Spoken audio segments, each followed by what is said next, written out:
Today we're going to be going through Final Draft and teaching you how to take the ideas that are in your imagination and turn them into a script. And before we get started, a couple things to think about with your screenplay is that this is going to be a visual guide for you to be able to make your film. You're going to share this with other people. So there is a very specific way that we have to format this, but I don't want you to get too hung up in those because I want you to get your idea down and also know that writing is rewriting. So today we're going to go through the entire process. You can jump around down in the bottom, you'll see some timestamps, but if this is the first time you've ever made a film and you're looking to turn this idea into a script, then this is the right place to be. So let's get started. All right, so today we're going to be using Final Draft 13. You can use whatever version of editor that you have.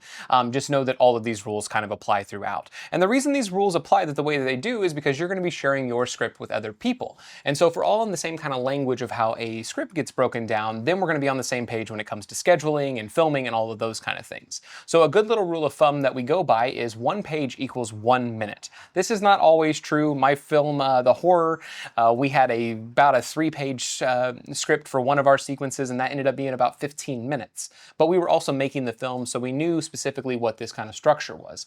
If you're going to be selling your film or sharing it with somebody else, or maybe you're writing it for a friend that's making a film, then you'll want to kind of keep these page a minute. That's going to give you an understanding of how far along this film is going to go, and also understand exactly how much you're going to have to budget for, time, resources, all of those kind of things. So what we're going to do today is we're going to break open Final Draft. And so now that we have Final Draft open here, we're going to make a new file. So I'm going to click on New File, and this is going to open up my screenplay. All right, so I have my script in here. An empty page might seem a little daunting, so I went ahead and wrote fade in. That's going to get us started to move forward. But before we jump into the actual specifics of the program, I think it's important for us to actually break down what a script is. So let's do that now. All right, so I have a sample script here. This is a very, very quick, rough and dirty script that I put together. I usually give this to new screenwriters when we start, so you can just see how things are kind of laid out. And so what you're going to see is you're going to see some locations, you're going to see some descriptions, you're going to see some characters, and then you're going to see some actual dialogue that's going on in here. So the first thing we're going to break down is our locations and our actual descriptions of those. So this is going to be where our location is. You're going to have two options. You're either going to have INT, which stands for interior, or EXT, that stands for exterior. Don't get more specific than that. What I try to think about when I'm doing this is where is the camera going to be? So right now, we're in the interior of the garage. The door is open, so technically there's exterior there, but I would write this as interior garage. And then we just need to know what time of day it is. Is it day, night, dusk, dawn? You can be as specific as you want here, but usually it's just day, night. If it really is important to you to have sunset or sunrise, then go ahead and put that in there. Then what I'm going to do is I'm going to start explaining what this location is. So I'm interior school day, the bell rings, the sound of students fill the halls outside the room. I'm giving you some actual visual description to be able to understand what's going on outside. So if I was in here, interior garage day, the sounds of the cars driving by, the light shifts, whatever's important to you in your story, now is the time to get it on the page. You'll see as we keep going through here, there is going to be a teachers in all caps, which allows me as the reader to be able to know that this is the first time that I've ever seen this character. If I had another teacher, I might want to put teacher 2, teacher 3. I might want to actually give them names. That's up to you. In this scenario here, the teacher didn't talk, so I just wanted you to know that there was a teacher in the room. And I gave them a little description here. Rearrange the chairs in a semicircle. For my teacher, it wasn't important to tell you what they're wearing, things like that. If that is important in your story, just like here where it says student 1, so student 1, I wanted you to know they're around 12 years old. They have a blue backpack, jeans, and a polo for attire, a basic school uniform. That gives you as the reader, you're starting to kind of visualize what's going on. And then student 1 starts to talk. So this is going to be our dialogue. So dialogue is going to happen right here. So we have locations, time. This is going to be our description of the location, and then our actual dialogue, and this is our characters. So this is the same student 1 that is right here. Whenever you put your characters and you lay them out, they will be in all caps. You'll see here in a second that the program is going to do that for us. And then what are we doing today? Very, very basic dialogue. Remember, writing is rewriting. Don't worry so much about your dialogue right now. Let's just get your script written. The teacher is, you'll see I didn't capitalize this the second time around. And the reason I didn't capitalize it the second time around is because it's the same teacher that was up here. So you're starting to get the flow here. If I would have had another teacher, I might say, another teacher enters the room, and I would put that in all caps. Student 1 continues. So now you know that this is the same student talking here that is talking here. So what are we doing today? We would cut to here. We would cut back to this student. I know what you're going to say. And so this is based off of a real conversation that I had multiple times with students when I first started teaching. A lot of them don't look at the board or look at what we're doing for the day. And so they ask the same questions. And I wrote this little script. So with the student 1, this is the same person here. So we're coming down. What we'll see here is the students, or the teacher smirks and continues to arrange the chairs. The student has yet to see the whiteboard. There is a little typo in here, and I leave this in here to see if you've actually noticed, but up here at the morning, it says a whiteboard with something written on it. If this is very specific for your audience to know exactly what's written on that whiteboard, then you should write that right there. So if my specific line or whatever that was on there and I wanted to say movie day or I wanted to say test day or whatever I wanted to put on there, I would write that up there as well. So for this one, I left it a little blank. It's also to just make sure new screenwriting students are noticing the specificity of what's going on. So student 1 sits down, opens their tablet to see what the agenda is, where the other students enter the room. And then we have some new students. We have student 2, we have student 3, and we have student 4. And before they can speak, they see the whiteboard and the student 4 screams out almost the same time as student 1, movie day, yes. This is called dual dialogue. So this is dual dialogue. And basically what that means is these two characters will be speaking at the exact same time. So if you had a group of people, you could also say all students, you could make a new character. These were just 2 students that were doing it that noticed it while the 3rd and 4th student didn't notice it. So you'll have that kind of being there. And then you'll see the sound of DVD case cracks open at the same time student 5 enters. We know now that we've learned that this is in all caps, so this is another new student. We also know that all these students are about 12 years old. They're in school uniforms. They come in here. Student 5 comes in and goes, "What are we doing today?" You might already see a typo in there. This is student 5. Student 2 didn't ever say anything, so I made another mistake in there. We can always rewrite, that's totally fine. So now that we know how everything is broken down, we have our locations, our time, our dialogue, our description, our slug lines, which are just the actual school up here. And so we have all of this information that we can work with. So what we're going to do now is you and I are going to come up with an idea for a script in real time. Let's get started. All right, so we're jumping back into Final Draft now, and we're going to craft our script. I'm going to create this one right off the top of my head, so I know from the beginning it's not going to be perfect, and that's fine. We're in a process. We're in a journey right now. So we have to come up with these ideas, and we have to be going through there. One of the things we're going to use is just what I see around me. So this is going to be a little experiment for me, because I've never written a script this way as well, but I've written a lot of scripts. And so I'm going to take what I see around me and try to turn it into something in real time. So let's get started. I've opened up Final Draft and I have the program ready to go. If you remember here, we have that interior and we have that exterior. You also see that it says IE, and that would mean that we're cutting in and out of the interior and the exterior. We're not going to do that. We're going to keep it a little bit more simple today. So we're just going to start with interior garage -day. You'll see day, dawn, dusk. If you want to write something in there that's not in there, it will keep all of these things ready for you as you go throughout. So you'll be able to keep new things. So if I might have interior garage and, you know, unknown time of day because the doors are closed, and so I won't know what's going on. And so now I'm just going to kind of write what I see, and then we're going to take it from there. So the garage is sparsely lit by the open bay door. A man. So I'm gonna give my character just the name of man for right now. We're not gonna give it a name. And then if it's important to know how old they are, this is the time to write all of those kind of things. So I'm gonna say 30s. You can guess how old I am, but 30s-ish. He sits in a black t-shirt and shorts, typing on a computer. So this is literally what you're looking at right now. I'm not even worried about misspellings or any of those things right now. I'm just trying to get it all out. One of the things that I notice with students and with new filmmakers and new artists in general is we're always trying to make it perfect. We're always trying to make it the best it possibly can. And it doesn't start that way the first time. You got to get it down on paper, and then this time in computer, and that way we can be able to actually see what we have to work with. So don't worry about it being perfect. Let's just get started. He's typing on a computer. The sound of a jackhammer fills the air. The man is rattled by the noise. He gets up and walks to the door. So if this is me right now, you can not hear any of these kind of things, but it could be what's happening. I'm starting to get into a little bit of the imagination of it. And I don't know where I'm going yet, and that's totally fine. I'm trying to figure it out as I go. So if I got up and I walked to the door, that would be where I walk to the door.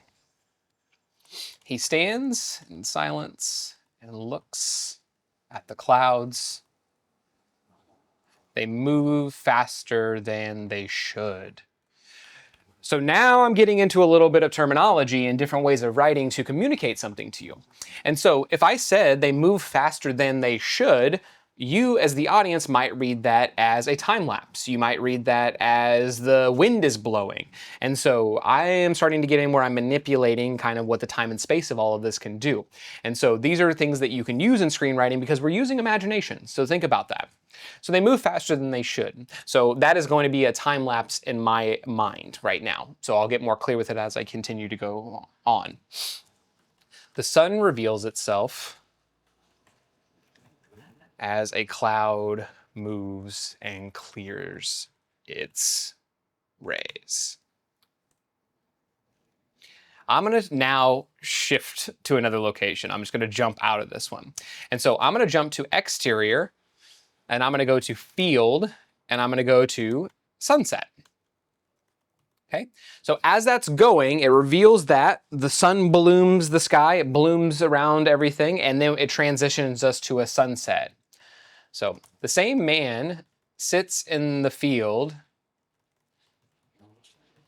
His computer rests on his lap. So you might get where I'm going now. I'm basically typing this, and you're starting to see inside my head as my imagination kind of flows around.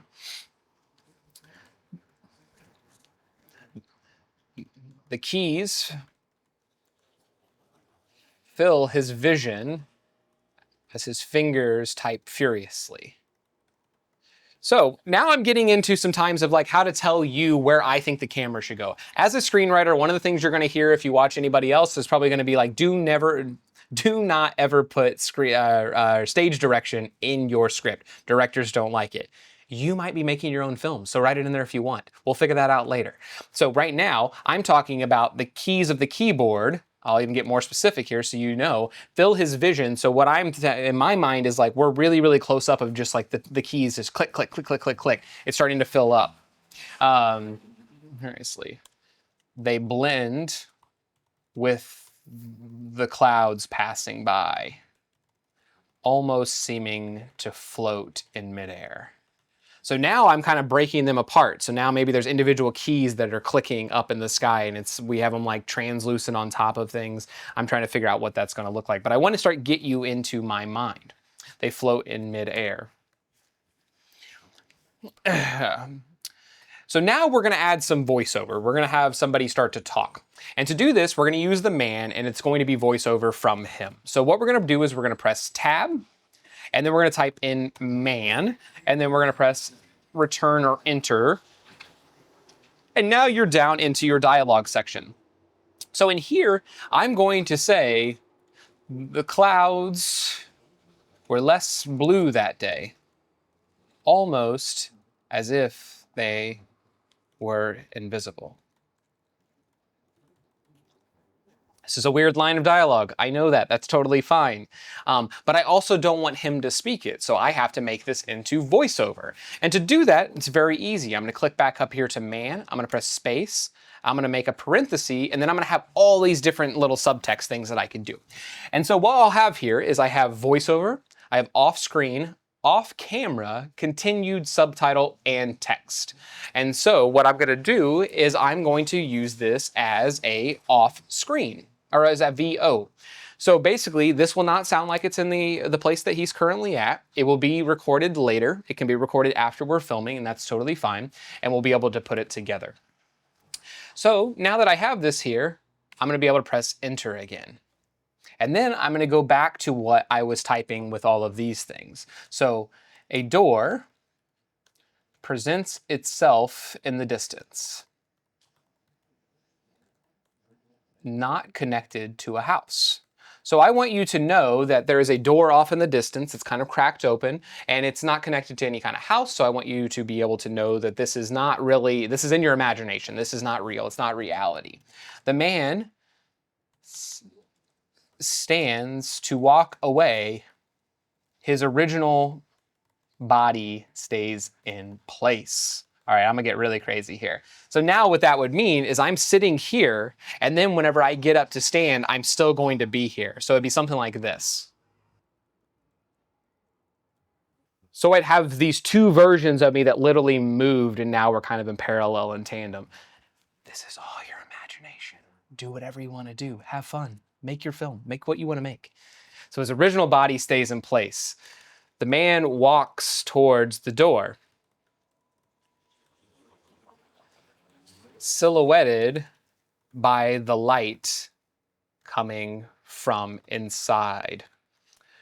So the door is open, walks to the door, towards the door, now opened and silhouetted by the light coming from inside. So what I'm saying now is that the man has got up, he walked, he's still typing, he's still doing all of his things. He walks over to the door, he's silhouetted. So we have these two things happening simultaneously. All right. The man enters the door, revealing a cloudy skyscape. Remember earlier when he was standing by the door? I'm kind of tying that back together now. So he's back by the door. I'm going to go back to typing now, and I want this to still be voiceover, so I'm going to finish what I was talking about up here. They were less blue that day, almost if they were invisible. The wind blew from below, not like what I normally knew. I'm going to come back and I'll finish all these things, but what I want to do is I want to have like this kind of like poetic rambling throughout this whole kind of script here. So now I'm going to go back down here and we're going to go back to interior. And we're going to come back to this garage. And we're going to come back to day. The man continues to stand, staring, hello, out at the sky. That was my neighbor. He works in the background, two versions happening simultaneously.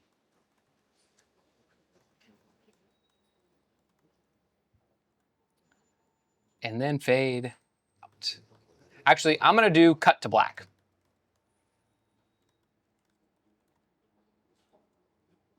All right. So we have our little script here, and so now we can be able to put this together. But before we do anything else, we need to look through it and make sure it kind of makes sense. So it's sparsely lit.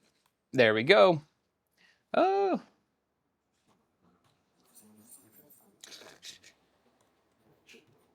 And sparsely lit by the open bay door. A man 30, he sits in black t-shirt and shorts typing on a computer. Sound of a jackhammer fills the air. The man is rattled by the noise. He gets up, walks to the door, stands in silence, looks at the clouds. They move faster. We have that time lapse. The sun reveals itself as the cloud moves. The same man sits, his computer rests on his lap. So we have all these different things that are happening simultaneously, and we can be able to like kind of piece this together. So this is our script. So now what you can do is take your ideas and be able to put them into a full format. Hello, sir. So now that we have everything put together, we can go through this whole script and we can start to film this. This is something that I've done that I could film by myself. So here's the final film.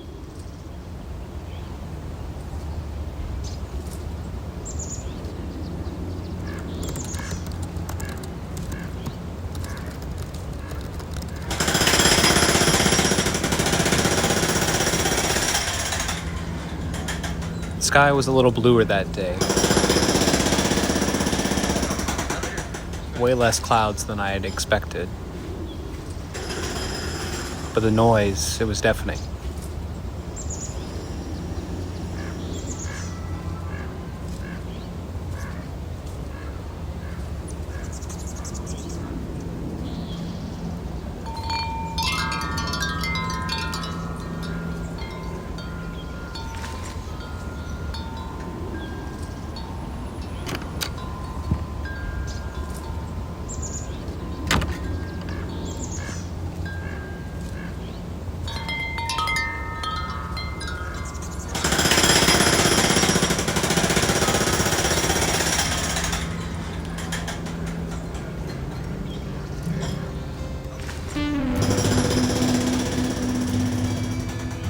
If this tutorial was helpful and informative to you, then I would be honored if you would share this with others, like, subscribe, all those kind of things. If there's something I left out that would be helpful, I can go into a further deeper dive, just drop a comment below. Also check out bronsonCreative.us. I have a lot of free templates over there, including an ebook that will help you with structuring out your first project, especially if it's becoming overwhelming. You can also check out my films there. You can buy them, rent them, all those kind of things. So I appreciate you stopping by. I hope you have a wonderful day, and we'll see you next time.